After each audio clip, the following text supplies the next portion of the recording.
আগে বলো তো দেখি তোমরা এটা খেতে ঠিক কারা কারা পছন্দ করো? আমার তো বেশ ভালো লাগে ভাই। আর গরম ভাতের সঙ্গে তো জাস্ট তুলনাই হয় না। আমি জানি তোমরা অনেকভাবে এটা করো, কিন্তু আমি যেভাবে করছি সেটা একটু দেখাচ্ছি, শেখাচ্ছি না কাউকে, জাস্ট দেখাচ্ছি। তো সর্ষের তেলের মধ্যে একটুখানি কালো জিরা ফোড়ন দিলাম, তারপরে ওই যে লম্বা লম্বা করে পেঁয়াজ কলি আর আলু কেটে রেখেছিলাম সেইটা দিয়ে একটুখানি ভেজে পরিমাণ মতো নুন দিয়ে দিলাম। তারপরে ঢেকে ঢেকে ভাজছিলাম আর কি। তো ঢেকে ঢেকে ভাজলে পরে না মানে একটু তাড়াতাড়ি হয়, আর না ঢেকে ভাজলে, আর আমি একটু তেলটা যেহেতু কম খাই, তো না ঢেকে ঢেকে ভাজাই ভালো। আর তারপর এই যে একটুখানি পেঁয়াজ দিয়ে দিলাম, কাঁচা পেঁয়াজ একটা গোটা। পেঁয়াজটা কিন্তু অবশ্যই দেওয়ার চেষ্টা করবে, দেখে মানে এত ভালো লাগে খেতে পেঁয়াজটা দিলে। তো তারপর বেশ ভালো করে ভাজা হয়ে গেল, আর নুনটাও ঠিক মতো দেওয়া হয়ে গেছে। এরপর পোস্ত, বেশ খানিকটা পোস্ত দিতে হবে, পোস্ততে কিপটামি করলে চলবে না।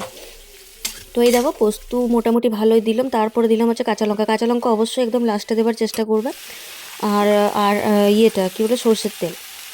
ওই কাঁচা লঙ্কা সর্ষের তেল একদম লাস্টে দেবো, তো দেখবে এত ভালো খেতে লাগে, দারুণ স্বাদ লাগে। আমি জানি তোমরা খেয়েছো, কিন্তু আমারও খুব পছন্দের। তো পছন্দটা কাদের কাদের সেটা কিন্তু অবশ্যই জানিও। টাটা।